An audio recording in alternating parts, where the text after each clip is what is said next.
Hi guys. So இன்றைக்கும் நம்ம ஒரு இன்ட்ரெஸ்டிங்கான டாப்பிக்கை பற்றி பேசுறது தான் இங்கே வந்திருக்கோம். நீங்கள் நம்ம சேனலில் புதுசாக இருந்தால் மறக்காம நம்ம சேனலை சப்ஸ்கிரைப் பண்ணிக்கோங்க, பெல் ஐக்கானையும் ப்ரெஸ் பண்ணிக்கோங்க. இப்போ நம்ம நினைக்கிறேன் இல்லை யார் ஜெயிச்சு நல்லா இருக்கும் ஜெயிக்கிறது டிஎம்கே தான் கண்டிப்பாக ஜெயிப்பாங்க. ஏன் ரீசன் எல்லாம் ஏன்னா 10 வருஷம் ஏடிஎம்கே வந்தாங்க. அதனால் இப்போது மன விரக்கில் இருக்கவங்க டிஎம்கே தான் இப்போது அவர் வந்தால் நல்லா இருக்கும்னு நினைக்கிறீங்களா? யார் வந்தாலும் அப்படிதாங்க இருக்கும். நாடு இப்படியே தான் இருக்கும். வர எலெக்ஷனில் யார் ஜெயிப்பான்னு நினைக்கிறீங்க இல்லை யார் ஜெயிச்சா நல்லா இருக்கும்? எலெக்ஷனில் கண்டிப்பாக திமுக தான் ஜெயிக்கும். ஏன் ரீசன்? அதாவது இன்னைக்கு பொதுவாகவே ஆளுகிற அரசாங்கத்தின் மீது ஒரு கடுமையான அதிருப்தி இருக்குது. விலைவாசி உயர்வு என்பது கடுமையாக இருக்குது. மத்திய அரசாங்கம் பொதுவாக மோடி மேலே தமிழ்நாட்டுக்கு ஒரு பெரிய எதிர்ப்பு இருக்குது. அதனால் திமுக தான் ஜெயிக்கும். வர எலெக்ஷனில் யார் ஜெயிப்பான்னு நினைக்கிறீங்க இல்லை யார் ஜெயிச்சா நல்லா இருக்கும்? பொறுத்தவரை பார்த்தீங்கன்னா சீமான் வந்தால் நல்லாயிருக்கும். சீமான் வந்தால் ஏன்னா அவரோட கருத்துக்கள்லாம் கொஞ்சம் நல்லா இருக்குது. நல்லா யங்ஸ்டர்ஸ் ரொம்ப அதிகமாக அவர் விரும்புகிறாங்க. காலேஜ் ஸ்டூடெண்ட் எல்லாமே ஒரு பேச்சு நிறைய பேர் நிறைய ஏமாந்துருக்காங்க. நிறைய பேர் பேச்சு ரெண்டு கட்சிகள் இருக்குது, பெரிய கட்சிகள் தான் அதெல்லாம் நல்லதாக செஞ்சுருக்காங்க.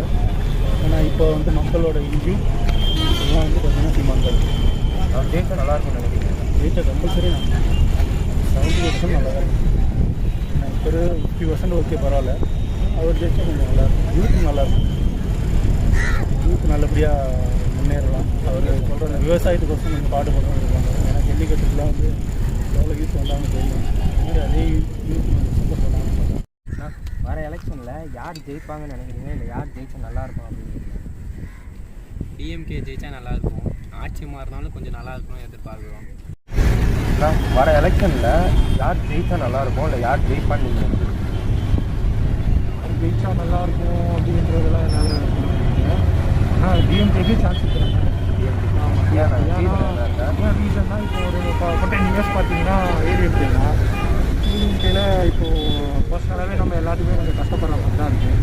ஸோ அதுக்கு அடுத்தபடியாக இருக்க ஒரு பெரிய டீம் பார்த்தோன்னா டிஎம்கே அவங்க தானே இவங்க மற்றபடி அவ்வளோ பவர்ஃபுல்லாக அவங்க யாரும் அவங்க வருவாங்க. ஏன்னா ஸ்டாலின் நம்ம பார்த்தீங்கன்னா அந்த ப்ராமிஸ்லாம் நிறைய நல்லா கரெக்டாக கொடுத்துருக்காங்க.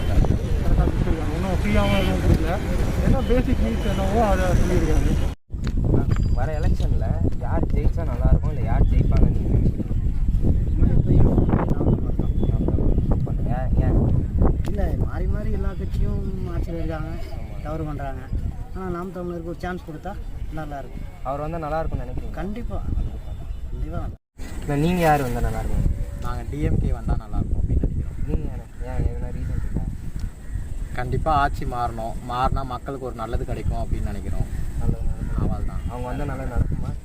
கண்டிப்பாக நடக்கும் அப்படின்னு ஒரு எதிர்பார்ப்பு தான், நம்பிக்கை. அவ்வளோதான், வேறு எதுவும் இல்லை. ஏன்னா இந்த ஆட்சியில் நாங்கள் எதிர்பார்த்தது எதுவுமே எங்களுக்கு கிடைக்கவே இல்லை. ரொம்ப கஷ்டப்படுறாங்க மக்கள்லாம். சரிங்களா? டிஎம்கே வந்தால் ஒரு நல்லது நடக்கும் அப்படின்ற மாதிரி எங்களுடைய நம்பிக்கை, எதிர்பார்ப்பு. அவ்வளோதான். வர எலெக்ஷனில் யார் ஜெயிச்சா நல்லாயிருக்கும் இல்லை யார் ஜெயிப்பாங்க நீங்கள் இந்த மாதிரி பண்ணுறாங்க? நான் தமிழ் கட்சி ஜெயிச்சா நல்லாயிருக்கும் அப்படிங்களா?